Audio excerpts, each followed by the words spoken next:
কাপল blog. কিরে যুবক ছেলেরা, ছাত্ররা, ঠিক আছে কথা?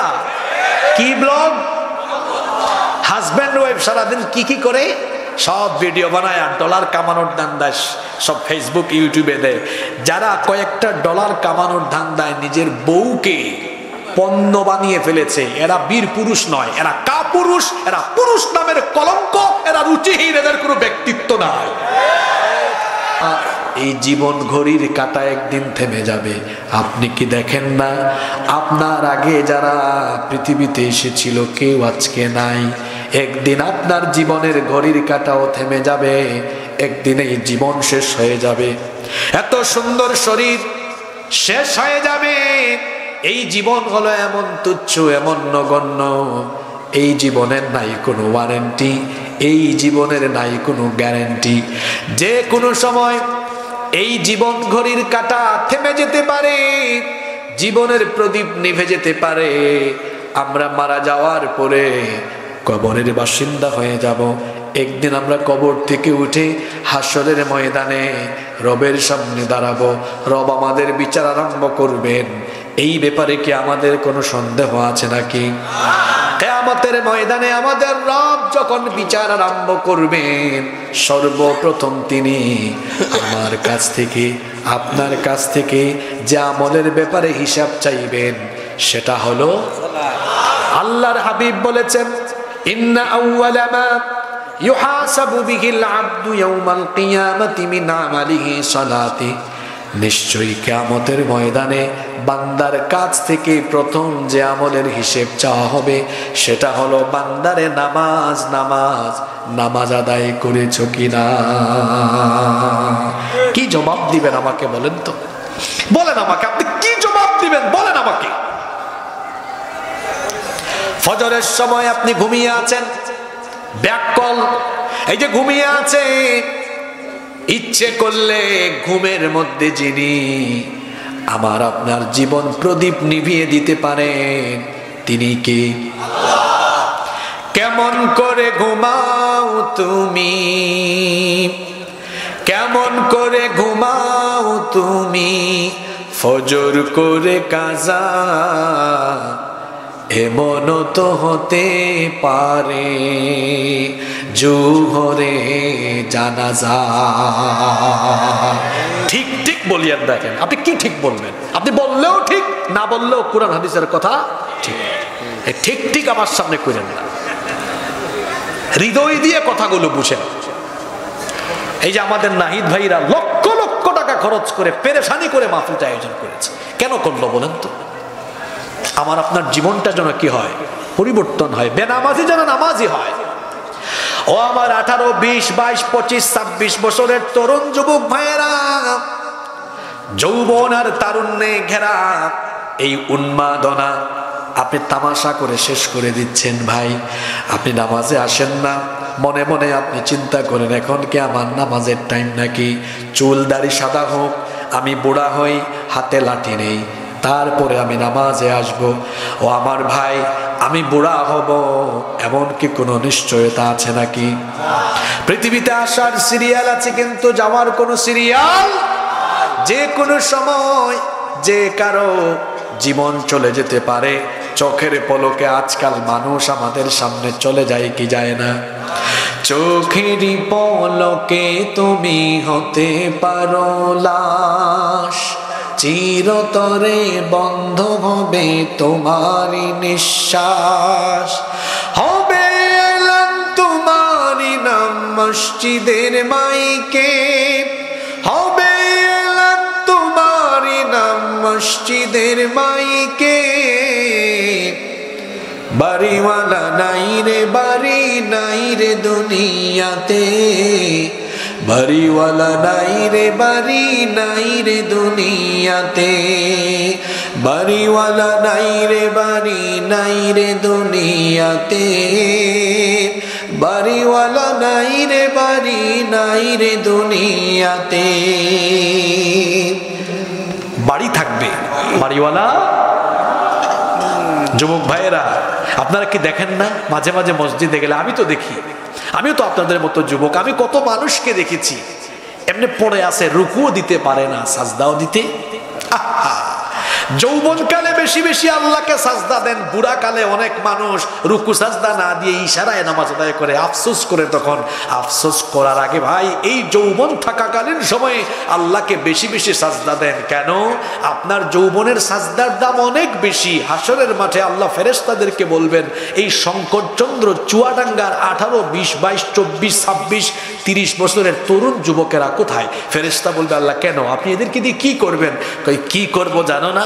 এরা গোটা যৌবনকাল কাটিয়ে দিয়েছে আমারে সাজদা দিতে দিতে। আজ হাসরের মাঠে কঠিন এই বিভীষিকাময় দিনে আমার আরশের ছায়া ছাড়া তো কোনো ছায়া আর নাই। আমার যুবক বান্দাদেরকে আনো যারা যৌবনে আমারে সাজদা দিয়েছে, ডেকে এনে আমার আরশের ছায়ার নিচে জায়গা দান করো। আমার যুবক ভাইরা, আপনারা কি আল্লাহর আরশের ছায়ার নিচে জায়গা পেতে চান না? যুবকেরা যুবকের মতো জবাব দেন, চান না? আজান হলে মসজিদে যাবেন তো? সালাত কায়েম করো, সালাত কায়েম করো, হবে সম্মানী তুমি, হবে জান্নাতি তুমি, দেবে কাল হাসরে শীতল ছায়া আরশে আযীম। রব্বিয়াল আলা রব্বিয়াল আযীম। মুমিন তুমি, সালাত তোমার মস্ত পরিচয়, দুনিয়া তোমার আজকে আছে কালকে হবে লয়। আজকে রুকু সাজদা করো, নিজ পরিচয় আঁকড়ে ধরো, তবেই তো মুমিন। সালাত তোমার অঙ্গে মাখো, সঙ্গে রাখো, হবে না বিলীন। রব্বিয়াল আলা রব্বিয়াল আযীম। বলেন আল্লাহু আকবার। যুবক ভাইরা নামাজে আসবেন তো? দেখি ওই হাদিসটা আমরা মনে রাখতে পেরেছি কিনা। নামাজে এসে আল্লাহরে সাজদা দিলে কাঁদে কে? আর নামাজে না গেলে হাসে কে? আজকে ওয়াদা করেন তো, শয়তানকে হাসাবেন না কাঁদাবেন? প্রত্যেক দিন শয়তানকে কাঁদাতে কাঁদাতে ক্লান্ত বানাই ফেলবো। রাজি আছেন? রাজি আছেন? এক ওয়াক্ত নামাজ জীবনেও কাজা করবো না। আজকে আল্লাহর সাথে ওয়াদা করতে কারা কারা রাজি? দেখি। আল্লাহ সবাইকে কবুল করেন। হাতগুলো নামান। সম্মানিত ভাইয়েরা, তাহলে শয়তানের 1 নাম্বার ষড়যন্ত্রের কথা বললাম। আমাদেরকে কি থেকে দূরে রাখা? আপনারা এবার ইমানের সাথে জবাব দেন তো, এই ফাঁদে সমাজের বহু মানুষ পড়েছে কি পড়ে নাই? জোরে বলতে হবে, পড়েছে কি পড়ে নাই? 2 নাম্বার পয়েন্ট তো আরো ভয়াবহ, আরো মারাত্মক। সেটা হলো নামাজীদেরকেও শয়তান ধরেছে। কিভাবে?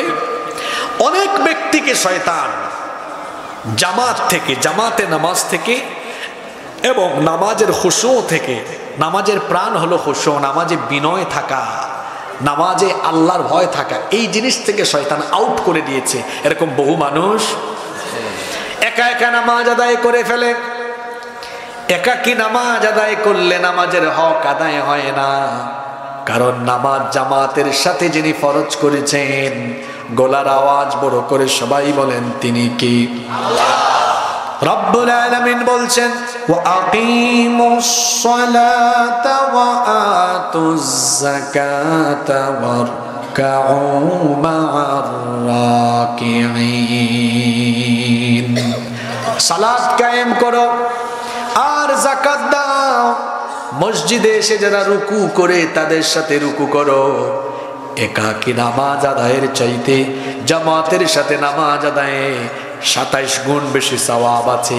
জোরে বলেন কত গুণ? অর্থাৎ এক নামাজ 27 বার আদায় করলে যে সওয়াব হবে, জামাতে একবার আদায় করলেই সেই সওয়াব যে নিদান করবেন তিনি কি? আল্লাহ। আর নামাজে খুশু নাই। অনেক মানুষ নামাজে দাঁড়িয়ে অমনোযোগী হয়ে যায়। Keep in your mind, fearless salat has no value.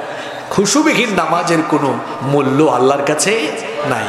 আমার দিকে তাকান, অনেক মানুষ দেখবেন নামাজে দাঁড়ায় আর ডানে বামে তাকায়, ঘড়ির টাইম দেখে। তারপর নামাজে দাঁড়ায়, ডানে কে এসে দাঁড়ালো দেখে। আমি একবার আসরের নামাজে এক মসজিদে অজু করে যেতে যেতে তাকবীরে উলা আমার মিস হয়েছে। আমি কি এক মুসল্লির পাশে দাঁড়াচ্ছি, সে আমার দিকে এমনি করে তাকায়। আমি বুঝছি তার নামাজে কোনো খুশু নাই। তার মাথা ধরে ঘুরাই দিয়ে বললাম, ব্যাককল, এদিকে তাকা। অনেকে নামাজে দাঁড়ি এরকম নাড়াচাড়া করে, তলার ঠিক করে শার্টের পাঞ্জাবির বাটন ঠিক করে আসে না? আল্লাহ নবী মসজিদে ঢুকে দেখলেন এক মুসল্লি নামাজের মধ্যে দাঁড়িয়ে এরকম খেলাধুলা করছে। নবীজি বললেন, লাউ খাশা কলবাহু লা খাশিআত জাওয়ারিহু, এই লোকটার অন্তরে যদি আল্লাহর ভয় থাকতো তাহলে নামাজ এরকম দাঁড়িয়ে নিয়ে খেলাধুলা করতো না। নামাজে অমনোযোগী হয়, নামাজ আদায় করে আর অন্যদিকে ব্যবসা বাণিজ্যের চিন্তা করে, রান্না বান্না কি হচ্ছে ওইটার চিন্তা করে। একবার বাজার কমিটির কেন্দ্রীয় মসজিদে এশার নামাজ হচ্ছে, ঘটনা শুনতেছেন? তো ইমাম সাহেব নামাজে সালাম ফিরাইয়া বললেন, আচ্ছা সম্মানিত মুসল্লিবৃন্দ, আজকের নামাজ 3 রাকাত হলো না 4 রাকাত হলো কিছুই বুঝতেছি না। এক মুসল্লি দাঁড়িয়ে বলে, হুজুর আমি 100% নিশ্চিত আপনি আজকে 3 রাকাত পড়াইছেন। হুজুর বললেন, কিভাবে আপনি টের পাইলেন 3 রাকাতই হয়েছে? কয়, কেন টের পাবো না, আমার বাজারে 4টা দোকান আছে, আমি এশার নামাজে আসলে প্রতি রাকাতে এক একটা দোকানের হিসাব শেষ করি, প্রতিদিন আমি 4টা দোকানের হিসাব শেষ করতে পারি, আমার কোনো অসুবিধা হয় না। কিন্তু আজকে 3টা দোকানের হিসাব শেষ করেছি, একটা দোকানের হিসাব এখনো বাকি আছে, তার মানে আপনার নামাজ আরো 1 রাকাত বাকি আছে। এটা আপনাদেরকে হাসানোর জন্য বলছি না তো, এরকম বহু মানুষ আছে, 2 বন্ধু একবার মসজিদে ঢুকেছে, বের হয়ে একটা আরেকটারে কয়, দোস্ত দেখছ? কয় কি? কয় এই মসজিদে 103টা ফ্যান আছে। কয় তুই গুনলি কেমনে? কয় কেন, হুজুরের কাম হুজুর করছে, আমার কাম আমি করছি। এরকম আছে কিনা? নামাজে দাঁড়ায় ঘড়ির টাইম দেখে, আর হুজুর একটু বেশি লম্বা তেলাওয়াত করলে পিছন থেকে সিগন্যাল মারে, সিগন্যালের ধরনটা জানি কেমন, এই যে হাফানি রুকুর মতো করে, এদের নামাজ বাতিল হয়ে যায়। এদেরকে কে ধরেছে? জোরে বলেন, কে ধরেছে? তাইলে মুসল্লিকে নামাজেও শয়তান ধরে কি ধরে না? কষ্ট হচ্ছে নাকি আপনাদের? বাকি পয়েন্টগুলো কিন্তু খুবই গুরুত্বপূর্ণ, শুনবেন তো আপনারা। 3, শয়তান মানুষের মধ্যে ফিতনা লাগাতে চায়। জোরে বলেন তো, কি লাগাতে চায়? আর ফিতনার উপাদান শয়তান আর দাজ্জাল 2 জন মিলে এখন হাতে হাতে দিয়ে দিয়েছে। বর্তমান সময়ে ফিতনার সবচাইতে আকর্ষণীয় উপাদানের নাম হলো মোবাইল ফোন। এই ফিতনায় পড়ে যুবকেরা এখন অনেক সময় দেখা যায় অনেক যুবকেরা রাত 3টা 4টা পর্যন্ত মোবাইলে তাহাজ্জুদ পড়ে। কথা বুঝেন নাই? মোবাইলটা হাতে নিয়ে 2টা 3টা পর্যন্ত ঝিমাই ঝিমাই চালায়। আর এদের চেহারা সুরত দেখলে আমার বড় মায়া লাগে। গালের এই যে গুস্তগুলা, গালের 2 পাশের গুস্ত, এগুলো হাড্ডির চিপার ভিতরে ঢুকে গেছে, এরকম হয়ে আছে। তার চেহারায় ব্রণ উঠেছে, তার চোখের নিচে কালি পড়ে গিয়েছে, তার মাইগ্রেনের সমস্যা, চোখের সমস্যা, ফার্মের মুরগির মতো ঝিমাই ঝিমাই হাঁটে, বিভিন্ন ধরনের সমস্যা তার যৌবন বয়সে দেখা দিয়েছে। কেন জানেন? ওরা 3টা 4টা পর্যন্ত অঘুমা থাকে, রাতের বেলা ঠিক মতো ঘুমায় না, সকালে সঠিক সময়ে নাস্তা করে না, এর খাদ্যাভ্যাস ঠিক নাই, ঘুমের অভ্যাসও। মোবাইলের ফিতনায় পড়ে হারাম রিলেশনে সম্পৃক্ত হয়েছে, গার্লফ্রেন্ড বানিয়েছে, বয়ফ্রেন্ড বানিয়েছে। ছেলেমেয়েরা এইরকম মোবাইলের ফিতনায় জীবনটাকে ধ্বংস করে দিয়েছে। শয়তান আপনাকে ধোঁকা দেয়, তোর হাতে মোবাইল আছে, রাত 11টা 12টা হয়ে গিয়েছে, তোর মা বাবা ভাই বোন সবাই যার যার রুমে ঘুমায়, মোবাইলে ইন্টারনেট কানেকশন আছে, ওয়াইফাই আছে, এখন মন যা চায় তাই কর। ইউটিউবে গিয়ে আজে বাজে ভিডিও দেখ, গুগলে সার্চ করে পর্নো সাইটে ঢুকে আজে বাজে ভিডিও দেখ। এই যে বাজে চিন্তা মাথায় যে এনে দেয় তার নাম হলো।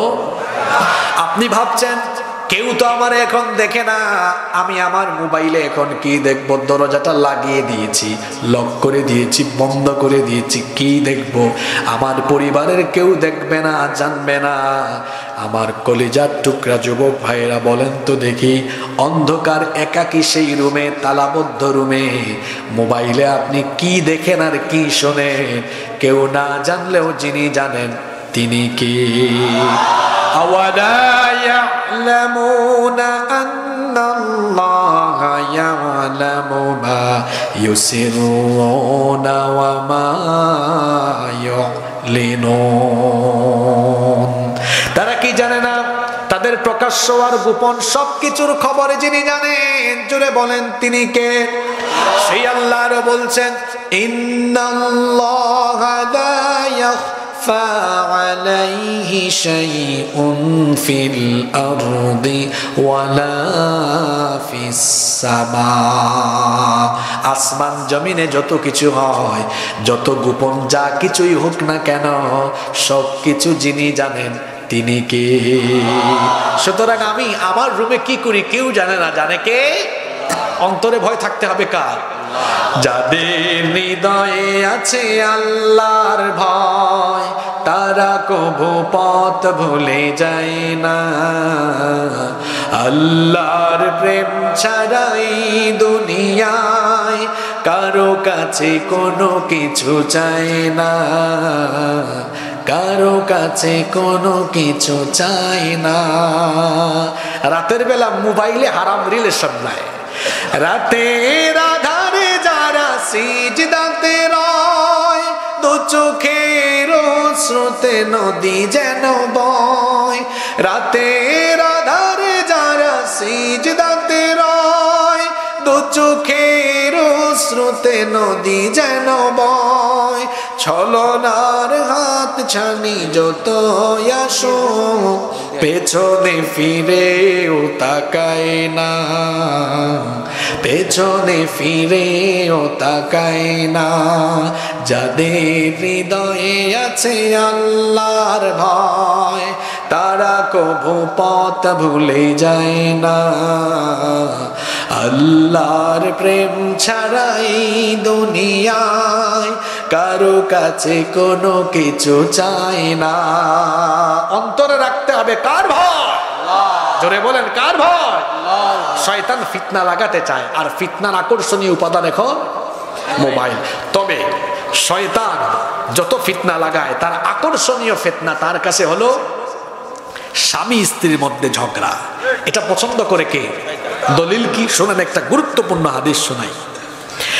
মুসলিম শরীফের হাদিস, عن جابر بن عبد الله رضي الله عنهما قال قال رسول الله, আমার সাথে সবাই পড়েন সাল্লাল্লাহু আলাইহি ওয়াসাল্লাম। হযরত জাবির বিন আব্দুল্লাহ রাদিয়াল্লাহু আনহুমা হাদিসের বর্ণনাকারী সাহাবী, তিনি বলছেন রাসূল করিম সাল্লাল্লাহু আলাইহি ওয়াসাল্লাম বলেছেন, ইন্না ইবলিস ইয়াদাউ আরশাহু আলাল মা, নিশ্চয় ইবলিস পানির উপরে তার সিংহাসন স্থাপন করেছে। অতঃপর সে সেখান থেকে তার বিভিন্ন দলবল বাহিনী বিভিন্ন জায়গায় প্রেরণ করে। শয়তান কিন্তু শুধু জিনের মধ্য থেকে নয়, আল্লাহ বলেছেন আল্লাযী ইউওয়াসওয়িসু ফী সুদুরিন নাস মিনাল জিন্নাতি ওয়ান নাস। মানুষের অন্তরে প্ররোচনা দানকারী শয়তান দুই জাতি থেকে, মিনাল জিন্নাতি ওয়ান নাস, শয়তান এবং মানুষ থেকে। শয়তান কিছু মানুষকে তার খলিফা বানিয়েছে, কিছু মানুষকে তার মুরিদ বানিয়েছে। মানুষের সুরত ধারণ করেও যারা দুনিয়াতে শয়তানের কাজ আঞ্জাম দেয়, এরা হলো আল্লাহর জমিনে শয়তানের খলিফা। তো শয়তান তার বাহিনী পাঠায়, এরপরে তার বাহিনী নিয়ে এসে বৈঠকে বসে রিপোর্ট পেশ করো, কে কি করেছো। একজন বলে আমি অমুককে নামাজ থেকে বিরত রেখেছি, আরেক প্রতিনিধি বলে আমি অমুককে দিয়ে মাদক গ্রহণ করিয়েছি, আরেকজন বলে আমি অমুককে দিয়ে সুদ খাইয়েছি। এরকম সবাই বলে ফাআলতু কাযা ওয়া কাযা, আমি এটা করেছি, আমি ওইটা করেছি। এটা শোনার পরে শয়তান তখন বলে মা সানাতা শাইআ, তুমি উল্লেখযোগ্য কিছুই করো নাই। উল্লেখযোগ্য? কেউ যখন এসে শয়তানকে বলে লিডার শোনেন আমি কি করেছি, কই কি করছ বল।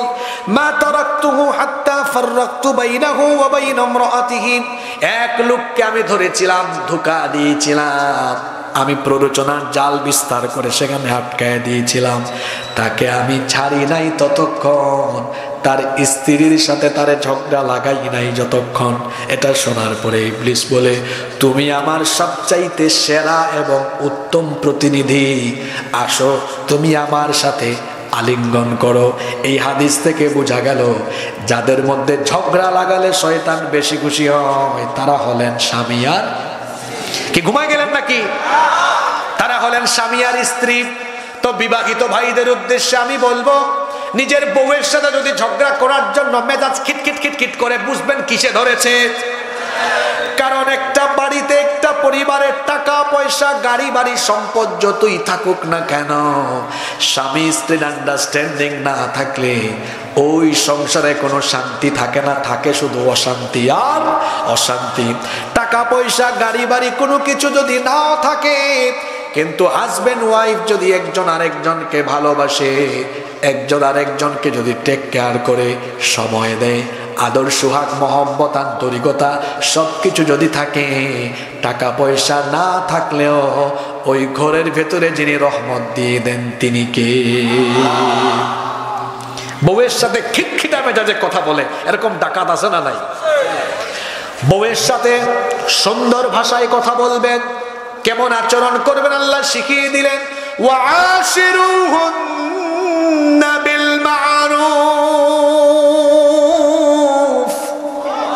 তোমরা তোমাদের বিবিদের সাথে উত্তম আচরণ করো। বউ হলো আপনার একটারই খুশি করতে পারেন না, আপনি এমন মানুষ। আর আমার নবীর একাধিক স্ত্রী ছিল, পৃথিবীর প্রায় বেশিরভাগ নবী রাসূলের বিবির সংখ্যা ছিল বেশি, কিন্তু কি আশ্চর্য ব্যাপার, একজন বিবিরও নবী রাসূলের ব্যাপারে অভিযোগ নাই, বরং তারা প্রত্যেকেই বলেছেন স্বামী হিসাবে তিনি আমার জন্য যতটুকু করেছেন আমি স্ত্রী হিসাবে তার উপর সন্তুষ্ট হয়ে গিয়েছি। খালি সুবহানাল্লাহ কইতে পারলেন, উনারা এতজন বিবিকে খুশি করে রেখেছেন, আপনি একটারে সামলাইতে পারেন না, কেমন দুর্বল পুরুষ আপনি, চিন্তা করেছেন? আপনি একটারে সামলাইতে, একটারই মন জয় করতে পারেন না। নারীদের সাথে খিটখিট আচরণে কথা বলবেন না। মনে রাখবেন একটা কথা, নারীরা হলো প্রজাপতির মতো। জোরে বলেন তো কিসের মতো? প্রজাপতি। এটাকে যদি আপনি আস্তে করে ধরতে চান উড়ে যাবে, আর যদি জোরে চাপ মেরে ধরেন তাহলে মরে যাবে। কথা বুঝতেছেন? আস্তে করে ধরলে উড়ে যায়, চাপ দিয়ে ধরলে মরে যায়। নারীকে আপনি খোলামেলা ছেড়ে দিয়েন না, নইলে আরেকজনের সাথে পরকিয়া লাগাই দিবে। একটু খোঁজ খবর রাখবেন, যত্ন নিবেন, ভালোবাসবেন, ঠিকঠাক থাকবে। আবার খিটখিটে মেজাজের হয়ে বিবির সাথে বেশি বাড়াবাড়ি করবেন না, স্বাস্থ্য হারাবেন, বউও হারাবেন। যারা বিবির সাথে ঝামেলা করে এদের চেহারা খারাপ, কারণ বিবি রাগ করে তরকারিতে লবণ মশলা ঠিক মতো দেয় না, এদের মেজাজ আরো খিটখিটে হয়। যদি বউয়ের সাথে বেশি বাড়াবাড়ি করেন আপনার সংসার ফালায়া থইয়া চলে যাবে। বেশি জুড়ে চাপাচাপি করলে, মেন্টাল প্রেসার ক্রিয়েট করলে আপনাকে রেখে চলে যাবে। আবার একেবারে ছেড়ে দিলে সেখানেও সমস্যা আছে। তাহলে করবেন কি? উত্তম ভাষায় কথা বলবেন, বিবিকে কনভিন্স করে রাখবেন, ভালোবাসবেন। যতবার দেখা হবে বলেন তুমি এত সুন্দর কেন, আই লাভ ইউ। হাসে, ব্যাককলের মতো হাসে। তো এটা বউকে বলবেন না তো অন্য কোনো মেয়েকে বলবেন নাকি? যতবার দেখা হয়েছে এই তো বাসায় যাবেন, গিয়ে বলবেন ওগো তুমি এত সুন্দরী কেন, তোমারে দেখলে পাগল হয়ে যায়, গিয়ে বলেন আই লাভ ইউ। এটা বলার পরে দেখবেন হাই হাই কি বলে, সাথে সাথে দেখবেন আপনার জন্য মজার মজার খাবার বানায় আনে। বউকে তো কনভিন্স করতে পারেন না, গিয়েই বলেন এই তুমি এমন কেন, এটা করো কেন, এটা করো কেন, ছিল রান্না দিবে এই টাইমে লবণ, আজকে খাওয়াবো তোরে রাখ। আর গিয়ে একটু বলেন ওগো সারাদিন আমি কাজ করে এসেছি, এত ক্লান্ত শরীর, তোমারে দেখে তো সব ক্লান্তি চলে গেল, তোমার মধ্যে এত মায়া কেন?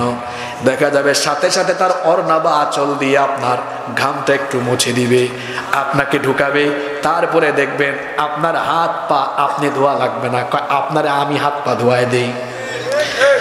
এমনকি এত ভালোবাসবে, বলবে আপনার খাওয়াও লাগবে না, আমি আপনারে খাওয়ায় দেই।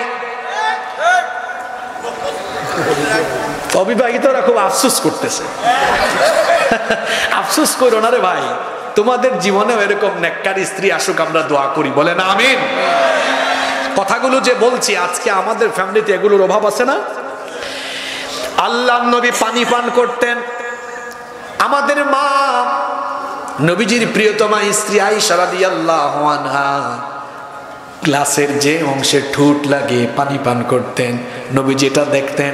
দেখার পরে বিবিকে খুশি করার জন্য গ্লাসটা হাতে নিয়ে উনি গ্লাসের যে জায়গায় ঠোঁট লাগিয়ে পানি পান করেছেন, নবীও ঠিক একই জায়গায় ঠোঁট লাগিয়ে পানি পান করেছে।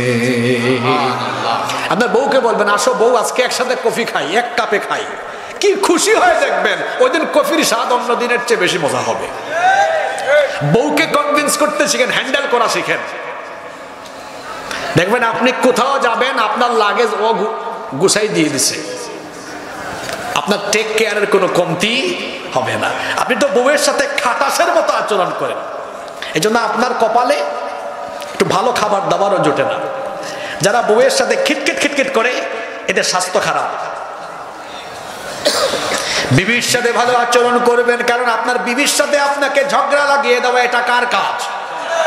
নাম্বার 4, শয়তানের 4 নম্বর ফিতনা হলো মুসলমানের মধ্যে অনৈক্য লাগানো।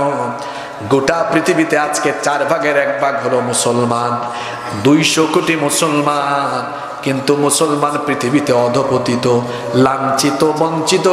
অথচ আমাদের পূর্ববর্তীদের ইতিহাস হলো সংখ্যায় কম থাকা সত্ত্বেও গোটা পৃথিবী আমরা শাসন করেছি। আল্লাহু আকবার।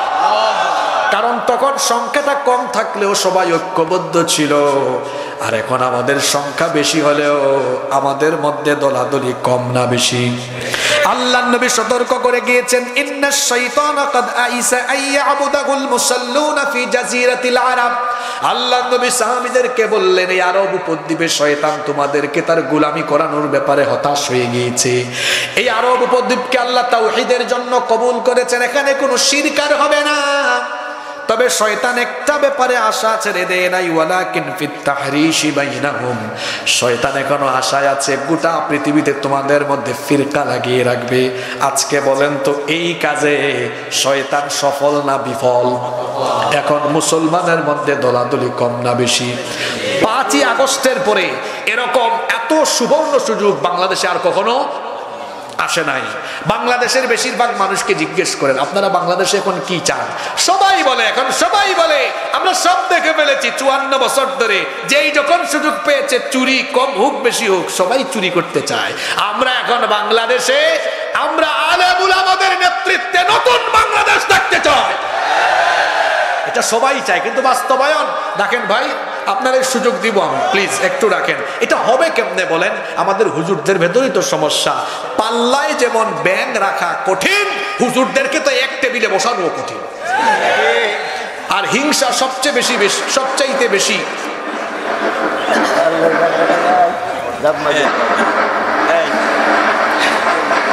কি হইল ভাই? মাইক তো ঠিক আছে, হঠাৎ করে আওয়াজ হইল। আচ্ছা, হিংসা সবচাইতে বেশি হুজুরদের ভেতরে। কাদের ভেতরে? আওয়ামী লীগ ক্ষমতার জন্য 20 দলকে নিয়ে জোট করে, 14 দলকে নিয়ে জোট করে। বিএনপি ক্ষমতার জন্য 14 দল নিয়ে 20 দল 22 দল নিয়ে জোট করে। এখন হুজুরের দল বাংলাদেশে অনেক। কি হয়েছে ভাই? আচ্ছা, ঠিক হয়ে যাবে। শোনেন, ইলেকট্রিক্যাল জিনিস, এরকম যান্ত্রিক জিনিসপত্রের ত্রুটি আসতে পারে কি পারে না? এই তো ঠিক হয়ে গেছে, আলহামদুলিল্লাহ পড়েন। কথাগুলো মন দিয়ে শুনুন। আওয়ামী লীগ ক্ষমতায় যাওয়ার জন্য 14 দল নিয়ে জোট বানায়, বিএনপিও 20 দল নিয়ে জোট বানায়।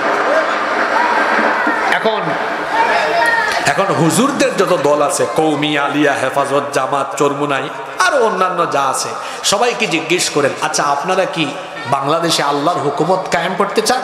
সবার জবাব একটা, হ্যাঁ এটা আমরা চাই। বিভিন্ন বিষয় নিয়ে ইখতিলাফ থাকতে পারে, কিন্তু একটা বিষয়ে তো সবাই একমত, ঠিক না বেঠিক? সবাই আল্লাহর হুকুমত কায়েম করতে চাই। তো এই বৃহত্তর উদ্দেশ্যকে বাস্তবায়নে আপনারা কি সব ভুলে এক টেবিলে আসতে পারেন না? আমি তো বলি, বাংলাদেশের মানুষ আলেম ওলামাদেরকে এত মহব্বত করে, এত ভালোবাসে। আগামীকাল সকাল 10টায় যদি ঢাকার কোনো মিলনায়তনে সব দলের আলেমরা এক হয়ে বসে সাংবাদিক সম্মেলন করে বলে আমরা বাংলাদেশের আলেমরা এক হয়ে গিয়েছি, আমার মনে হয় 11টার মধ্যে সারা বাংলাদেশের মানুষ জানিয়ে দিবে, হুজুর আমরাও ঠিক হয়ে গেছি, আমরা এখন বাংলাদেশের দায়িত্ব আপনাদের হাতে তুলে দিতে চাই। তো পাবলিকের সেন্টিমেন্ট তো আপনারা বুঝেন না। আমার দিকে তাকান, 54 বছর ধরে দেশ স্বাধীন হওয়ার পরে 54টি বছর আমরা দেখলাম, আহা, চাটার দল চেটে পুটে খাইয়া শেষ করে ফেলে।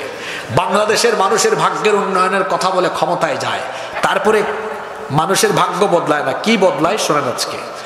ওর শার্ট প্যান্ট ডেইলি বদলায়, ওর পোশাক বদলায়, ওর ঘড়ি বদলায়, ওর জামা কাপড় বদলায়, ওর জুতা বদলায়, ওর বাড়ি বদলায়, ওর গাড়ি বদলায়। মানুষের ভাগ্য আর বদলায় না। মানুষের ভাগ্য যদি সত্যিকার অর্থে বদলাতে চান তাহলে অসৎ নেতৃত্ব বাদ দিয়ে এই বাংলাদেশে কুরআনওয়ালা লোকদেরকে বাংলাদেশ পরিচালনার দায়িত্ব দিতে হবে,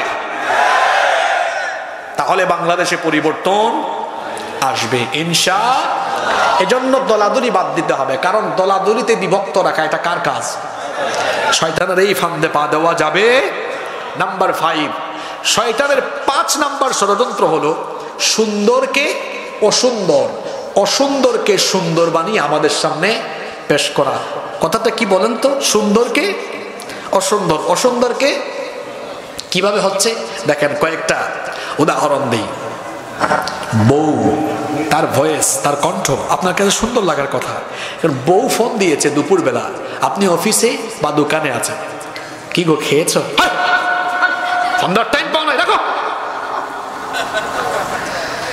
এরপরে তার দোকানে কিছুক্ষণ পর মহিলা কাস্টমার এসেছে, ভাইয়া এটা কি আছে? আসসালামু আলাইকুম আপু, প্লিজ প্লিজ আসেন আসেন। এই মেয়ের কণ্ঠ ভাল লাগে, তার বউয়েরটা মাঝখানে কামটা করছে কে? সুন্দরকে লাগিয়েছে অসুন্দর, অসুন্দরকে কি কথা বুঝতেছেন তো? অনেক মহিলারা ব্রু প্লাগ করে, অবশ্য আপনাদের চুয়াডাঙ্গার নারীরাই সব করে না। এখন দেখেন এই যে ব্রু, কারো কারো ব্রু হলো বাঁকা তরবারির মতো এত সুন্দর, এটা হলো আল্লাহর দৃষ্টিতে, ইসলামের দৃষ্টিতে সুন্দর। মাঝখান দিয়া শয়তান এসে বলে তোরে এটাতে সুন্দর লাগে না, একটু ব্রু প্লাগ কর। এরপরে ব্রুটা প্লাগ করলো, এখন আল্লাহর দেওয়া সুন্দরকে তার কাছে অসুন্দর লাগে, আর শয়তানের ওয়াসওয়াসাকে সুন্দর লাগে। বুঝতে হবে তারে কিসে ধরেছে। একজন নারী বুরখা পরবেন, আল্লাহ বলেছেন ওয়ালা তাবাররাজনা তাবাররুজাল জাহিলিয়াতিল উলা। হে নারীরা, ঘর থেকে বের হওয়ার সময় জাহেলি যুগের নারীদের মতো ঘর থেকে বের হয় না। জাহেলি যুগের নারীরা বুকে ওড়না ছাড়া খোলামেলা নগ্ন অর্ধনগ্ন পোশাক পরে বের হয়ে যেত। আল্লাহ নিন্দা করলেন, আল্লাহ বলেন এরকম বের হয় না। ওয়ালিয়াদরিবনা বিখুমুরিহিন্না আলা জুয়ুবিহিন্না, মাথার উপর থেকে এমন একটা ওড়না ফেলে দাও যাতে করে নিকাব সহ বক্ষ দেশাবৃত হয়ে যায়। তাহলে বুরখা পরিধান করলে, পর্দা করলে ইসলামের দৃষ্টিতে লাগে সুন্দর। আর যদি কারো কাছে মনে হয় না আমি খোলামেলা চললে আমার কাছে মনে হবে এটাই সুন্দর, বুঝতে হবে তারে কিসে ধরেছে। আরো জুড়ে বলেন কিসে ধরেছে। আপনারা যে অনেককে খিলখিলাইয়া হাসেন, আপনাদের মধ্যে অনেককে শয়তান এমনি ঘাপটে মেরে ধরেছে। বহু পুরুষ নামের কলঙ্ক এখানেও বসে থাকতে পারে, যারা তাদের বউকে বেপরদা বানিয়ে ঘর থেকে বের করে দিয়েছে। বউ নিয়ে ছবি তুলে, ব্যাককলের ব্যাককল, বউ নিয়ে ছবি তুলে তারপরে এই পিকচার মেসেঞ্জারে, ফেসবুকে, স্টোরিতে, হোয়াটসঅ্যাপে, টিকটকে এটা দেয়। তার বউ মানুষ দেখে, দেখার পরে মানুষ কমেন্ট করে ওয়াও, সে রিপ্লাই করে থ্যাংক ইউ। যে পুরুষ তার বউকে খোলামেলা জনগণের সামনে ছেড়ে দিয়েছে, ছেড়ে দেওয়ার পরে তার খারাপ লাগে না, এর পুরুষত্ব নাই, এ পুরুষ নামে কলঙ্ক। এখন আবার নতুন ফিতনা শুরু হয়েছে, সেটা কি? এটা চাচারা বুঝবেন না, এটা জেন জির পোলাপাইন বুঝবে। কাপল ব্লগ। কিরে যুবক ছেলেরা, ছাত্ররা, ঠিক আছে কথা? কি ব্লগ? হাজব্যান্ড ওয়াইফ সারাদিন কি কি করে সব ভিডিও বানায় আর ডলার কামানোর ধান্দায় সব ফেসবুক ইউটিউবে দেয়। যারা কয়েকটা ডলার কামানোর ধান্দায় নিজের বউকে পণ্য বানিয়ে ফেলেছে, এরা বীর পুরুষ নয়, এরা কাপুরুষ, এরা পুরুষ নামের কলঙ্ক, এরা রুচিহীন, এদের কোনো ব্যক্তিত্ব নাই। এমনটা করবেন না। যে পুরুষ তার ঘরের নারীদেরকে পর্দায় রাখে না, কি ভাই কোনো সমস্যা দেখা দিয়েছে? যে পুরুষ তার ঘরের নারীদেরকে পর্দায় রাখে না, এই পুরুষ হলো দাইয়ুস। জোরে বলেন, এই পুরুষ হলো। আর দাইয়ুস কোনোদিনও আল্লাহর জান্নাতে প্রবেশ করতে পারবে। তাহলে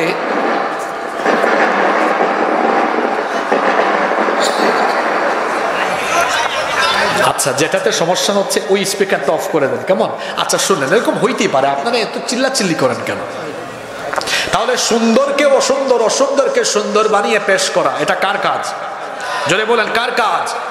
নাম্বার 6, শোনেন, খুব গুরুত্বপূর্ণ কথা। শয়তানের ষড়যন্ত্র। শয়তান মানুষকে উলঙ্গ দেখতে চায়, নগ্ন দেখতে চায়। আজকে শয়তান এটি বাস্তবায়নে সফল না বিফল? কথা বলেন না কেন? আপনি কি দেখেন না, যুবক ছেলে হাফ প্যান্ট পরে রাস্তায় ঘোরাফেরা করে, হাফ প্যান্ট পরে বেহায়ার মতো, বেশরমের মতো রাস্তায় ঘোরাফেরা করে। তার কি সতর ঢাকলো নাকি? শয়তান তারে উলঙ্গ বানিয়ে, শয়তান খিলখিলিয়ে হাসে। এখন পুরুষের পোশাক অনেক ক্ষেত্রে বাড়তেছে। অনেকে আছে লুঙ্গি কিংবা পায়জামা প্যান্ট নামাতে নামাতে জুতার তলে নামিয়ে দিয়েছে। যখন হাঁটে দেখলে মনে হয় যেন গ্রামের মানুষ তাকে ঝাড়ুদার হিসাবে দায়িত্ব দিয়েছে। একদম সব ঝাড়ু দিয়ে দিয়ে নিয়ে যায়। এরকম একজনকে আমি পাইছি, বললাম ভাই এই গ্রামের মানুষ আপনারা ঝাড়ুদার বানাইছে না? ফাইজলামি করেন না, আপনি তাকান না লুঙ্গির দিকে, আপনি তো সব ময়লা সাফ করতেছেন। টাকনুর নিচে কাপড় পরিধান করবেন না। আল্লাহ নবী বলেছেন ওই ব্যক্তির দিকে কিয়ামতের দিন আল্লাহ তাকাবেন না, তার সঙ্গে আল্লাহ কথা বলবেন না, তাকে আল্লাহ জাহান্নাম থেকে মুক্তি দিবেন না, তাকে আল্লাহ পবিত্র করবেন না। জিজ্ঞেস করা হলো কোন সেই ব্যক্তি? নবীজি বললেন যে ব্যক্তি টাকনুর নিচে কাপড় ঝোলায়া হাঁটে। টাকনুর নিচে কাপড় ঝোলাবেন? ঝোলাবেন না। শয়তান মানুষকে উলঙ্গ দেখতে চায়, এজন্য আল্লাহ কোরআনে বলেছেন ইয়া বনি আদম কদ আনজালনা আলাইকুম লিবাসান ইউওয়ারি সাওআতিকুম ওয়ারিশা। হে আদম সন্তান, তোমাদের সাজসজ্জার জন্য, সৌন্দর্য বর্ধনের জন্য এবং তোমাদের সতরের জন্য আল্লাহ পোশাক অবতীর্ণ করেছেন। শোনো, তোমরা আল্লাহর দেওয়া সেই উত্তম পোশাক বাদ দিয়ে নগ্নতা, বেহায়াপনায়, উলঙ্গপনায় মেতে উঠো না। কারণ শয়তানের কাজ হলো মানুষের লজ্জাস্থানকে প্রকাশ করে দেওয়া। ইয়া বনি আদম লা ইয়াফতিনান্নাকুমুশ শাইতানু কামা أخرج أبويكم من الجنة ينزع عنهما لباسهما ليريهما سوآتهما। আল্লাহ সতর্ক করলেন, হে আদম সন্তান, তোমাদের বাপ মা আদম এবং হাওয়াকে ইবলিস যেমন ধোঁকা দিয়ে নিষিদ্ধ গাছের কাছে নিয়ে যাওয়ার পরে তাদের শরীর থেকে কাপড় খুলে পড়েছিল, একজন আরেকজন লজ্জাস্থান দেখে ফেলেছিল, সেভাবে যেন ইবলিস তোমাদেরকে ধোঁকা না দিয়ে, তোমাদেরকে ধোঁকা দিয়ে ইবলিস যেন এইভাবে তোমাদের শরীর থেকে কাপড় চোপড় কমিয়ে না ফেলে। আজকে তাকায় দেখেন ইবলিস গোটা পৃথিবীতে তার এই ষড়যন্ত্র বাস্তবায়নে কত সফল। আজকে নারীদের জন্য এমন এমন অর্ধনগ্ন উলঙ্গ কাপড় বের হয়েছে, এগুলো পরলে তারে বোঝা যায় সে যেন একেবারে উলঙ্গই আছে। এইরকম করে উলঙ্গপনা। বলবেন হুজুর আমরা তো ওই দেশের বাসিন্দা না। ধীরে ধীরে আপনাকে ওই কালচারে অভ্যস্ত করার জন্য শয়তানের খলিফারা বসে নাই। আপনি টেলিভিশন খুললেই দেখবেন এমন পোশাকের নারী আপনার চোখের সামনে। মোবাইল হাতে নিবেন, এড চলে আসবে।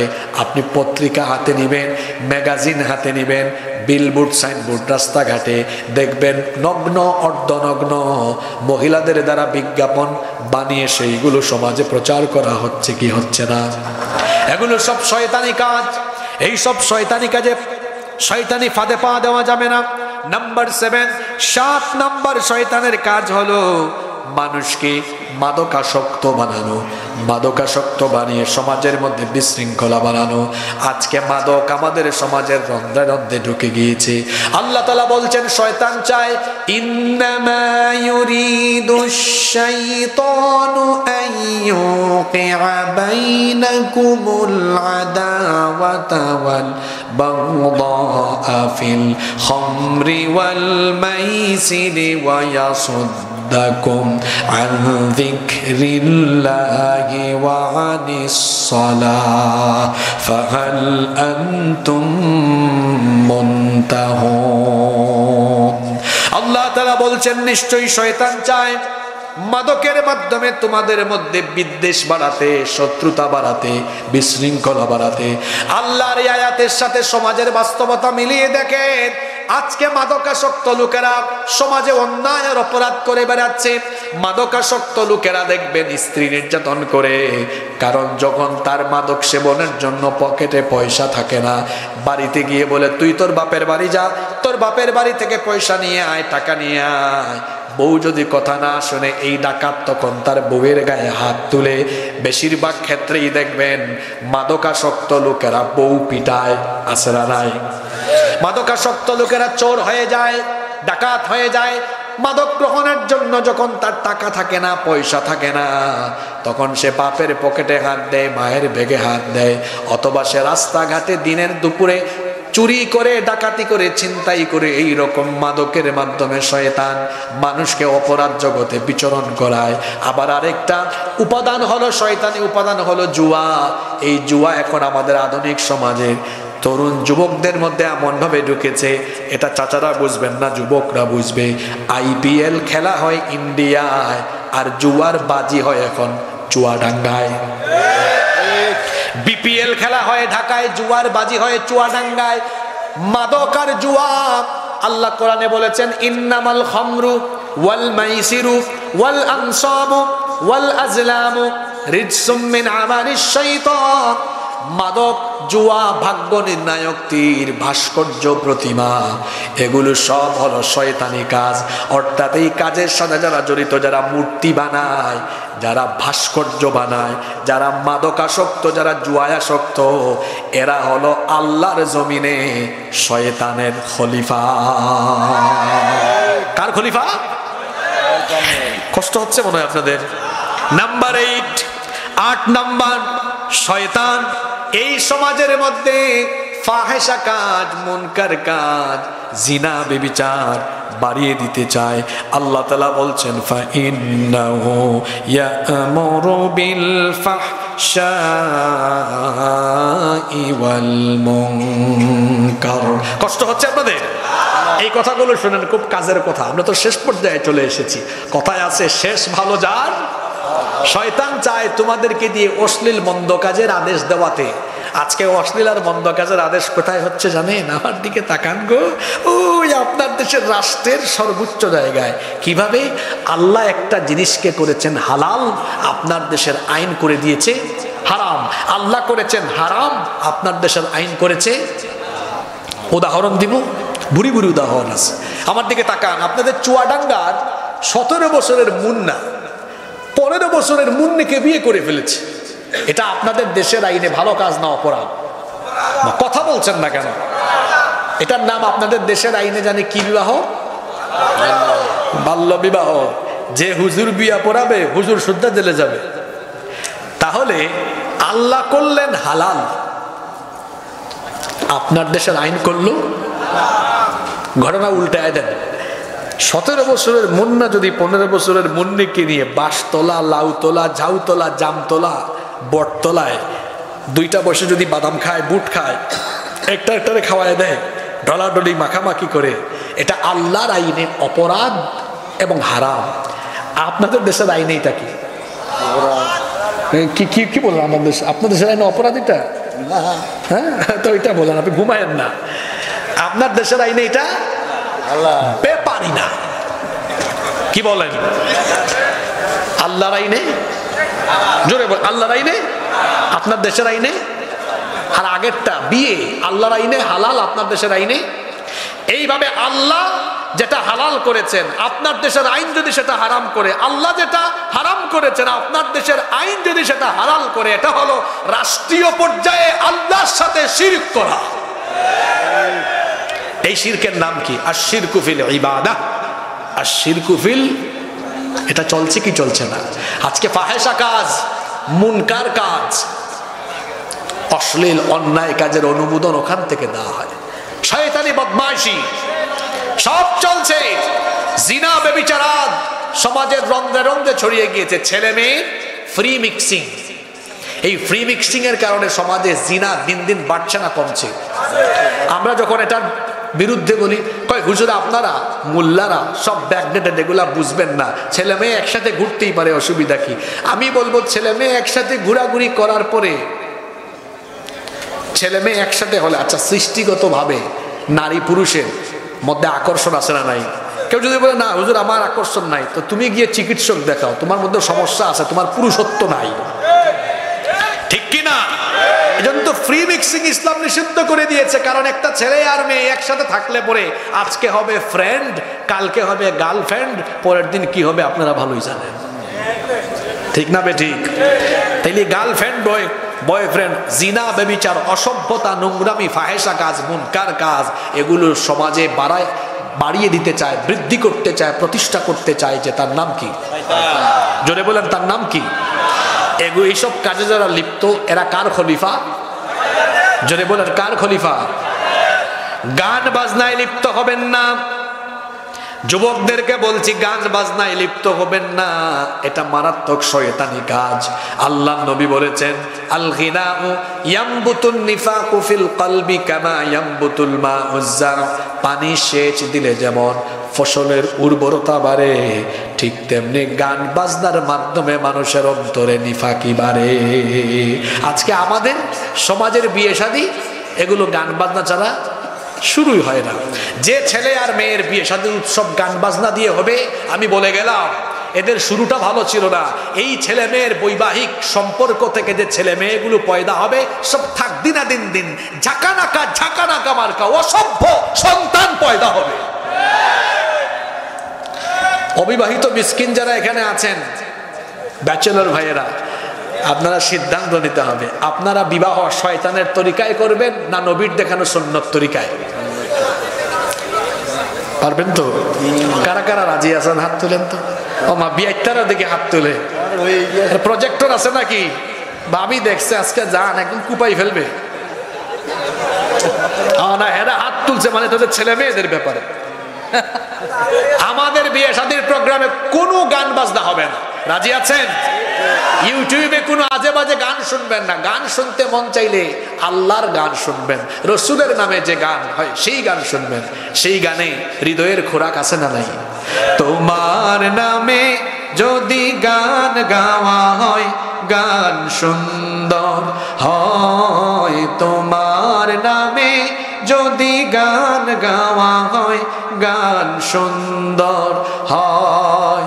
তোমার সৃষ্টি পানে যদি চাওয়া হয়, চোখ সুন্দর হয়। তোমার নামে যদি গান গাওয়া হয়, গান সুন্দর হয়। কার নামে?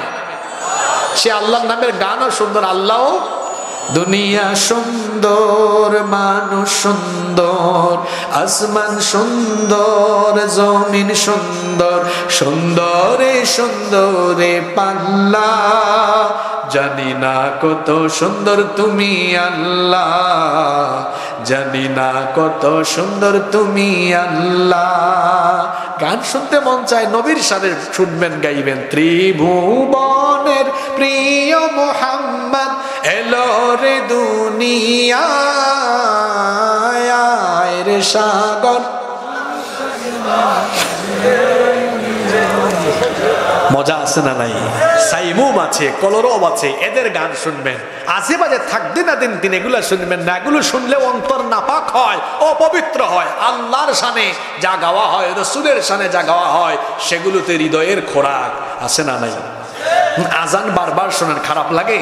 খারাপ লাগে না তো, কারণ এখানে আল্লাহর নাম আছে। যেখানে আল্লাহর নাম, রসুলের নাম, ওখানেই দেখবেন এক ধরনের প্রশান্তি আছে না নাই? এজন্য তো জাতীয় কবি তিনি আজান শুনতে শুনতে শুনতে শুনতে শুনতে শুনতে আজানের এত প্রেমে পড়েছেন, তিনি বলেছেন এই আজানটা যেন আমি শুনতে পারি, আমার কবরটা কোথায় দিও?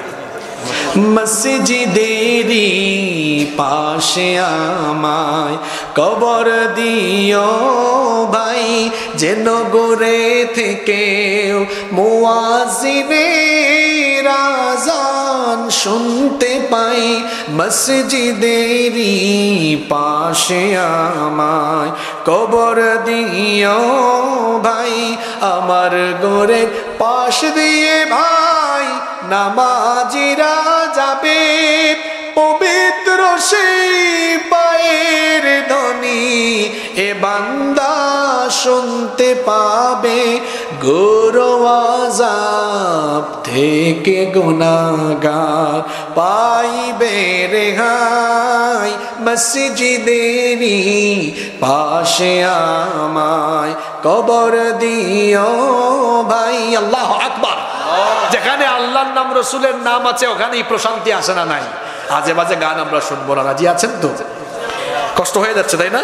শেষ পর্যায়ে চলে আসছি। নাম্বার 9 নম্বর শয়তানি কাজ হলো অপচয় করা। শয়তান মানুষকে দিয়ে অপচয় করাতে চায়, যেখানে যেটা দরকার নাই সেটা করা, অপ্রয়োজনীয় খরচ করা। আল্লাহ তাআলা কোরআনে কারীমে বলেছেন ওয়ালা তুবাযযির তাবযীরা, অপচয় করো না। ইন্নাল মুবাযযিরিনা কানু ইখওয়ানাশ শায়াতিন, নিশ্চয়ই অপচয়কারী কার ভাই? আস্তে বলবেন না, জোরে বলেন কার ভাই? অপচয় করা যাবে না। তারপরে আসেন 10 নম্বর হলো গুরুত্বপূর্ণ পয়েন্ট। শয়তান মানুষকে ইকামতে দিন, আল্লাহর জমিনে আল্লাহর দিন কায়েমের সংগ্রাম থেকে দূরে রাখতে চায়। এই জমিনটা হলো কার? আরো জোরে বলেন কার? বলেন তো দেখি, জমিনের মধ্যে হুকুম চলা দরকার কার? কিন্তু বাংলাদেশের 56,000 বর্গ মাইল আপনাদের এই দেশ এখন আল্লাহর আইনে চলে না মানুষের বানানো আইনে চলে?